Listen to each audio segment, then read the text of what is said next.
ఆపదామపహర్తారం దాతారం సర్వసంపదాం లోకాభిరామం శ్రీరామం భూయో భూయో నమామ్యహం.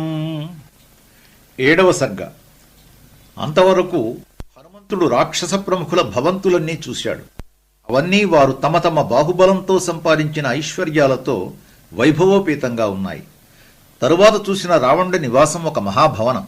ఆ మహాభవనం వైభవంలో మిగిలిన అన్ని భవనాలను మించిపోయి ఉండడం గమనించాడు.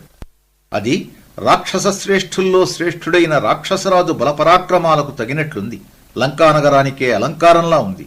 ఆ మహాంతఃపురంలో మళ్లీ విశేషమైన అలంకరణ చేసిన అనేక గృహాలు, ఒక్కొక్క గృహానికి వజ్ర వైడూర్యాలతో అలంకరించిన బంగారు కిటికీలు, అవన్నీ కాంతులు చిమ్ముతూ మెరుపులతో కూడిన వర్షాకాలపు మేఘమాలికల్లా ఉన్నాయి. ఆ గృహాలలో శంఖశాలలు, ఆయుధశాలలు, ధనుశ్శాలలు ఉన్నాయి. ఆ గృహాలన్నీ ధన కనక వస్తు వాహనాలతో సంపన్నంగా ఉన్నాయి. ఆ సంపదలు సామాన్యమైనవి కావు. అవి దేవాసురులందరూ పూజింపదగిన సంపదలు.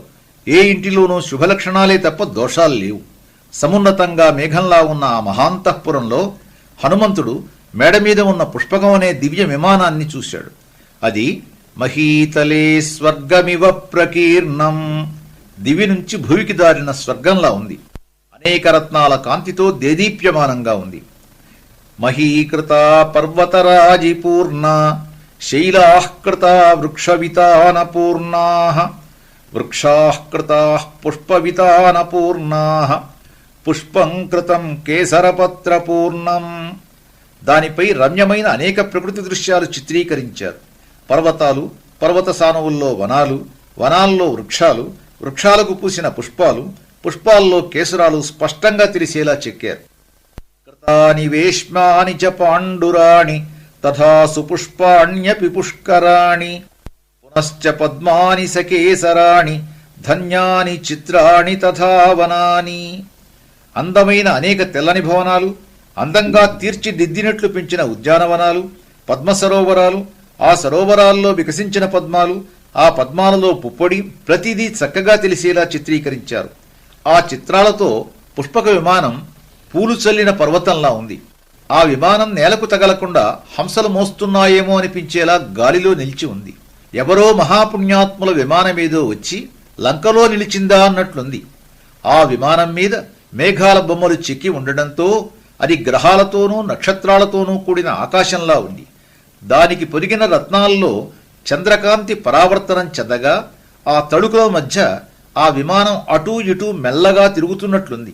దానిమీద పక్షుల బొమ్మలు, మహాసర్పాల బొమ్మలు, ఉత్తమజాతి అశ్వాల బొమ్మలు వెండి బంగారు రేకుల మీద చెక్కి పగడాలతోనూ వైడూర్యాలతోనూ జాతి రత్నాలతోనూ అలంకరించారు. ఒకచోట పద్మసరస్సులో ఉన్న గజలక్ష్మి బొమ్మ ఉంది. ఆమె చేతుల్లో పద్మాలున్నాయి. ఆ బొమ్మకు అటూ ఇటూ 2 పెద్ద ఏనుగులు సువర్ణ కలశాలతో నీటిని అభిషేకం చేస్తున్నట్లు చిత్రీకరించారు. ఆ ఏనుగులు తామరపూలను, ఆకులను తొండాలతో పట్టుకుని ఉన్నాయి. ఆ పద్మాల కేసరాలు ఏనుగుల శరీరాలపై పడినట్లు స్పష్టంగా కనిపించేటంతటి శ్రద్ధతో ఆ చిత్రాలను రూపొందించారు. అదృశ్యతాం జనకసుతాం సుపూజితాం సుదుఃఖితః పతిగుణవేగ నిర్జితాం. హనుమంతుడు ఆ వైభవమంతా చూశాడు. ఊహకందని వైభవాలని, అందాలని కళ్ళు చూస్తున్నా, వాటి మధ్య ఎంతసేపు సంచరిస్తున్నా అతని మనస్సు సీతాన్వేషణ మీదనే లగ్నమై ఉంది. సీత రాముణ్ణే ధ్యానిస్తూ ఉంటుంది. పుట్టుడు దుఃఖంలో ఉండి ఉంటుంది. ఇంత వెదికినా ఆ పూజ్యురాలింకా కనబడలేదే అని దుఃఖించాడు. స్వస్తి.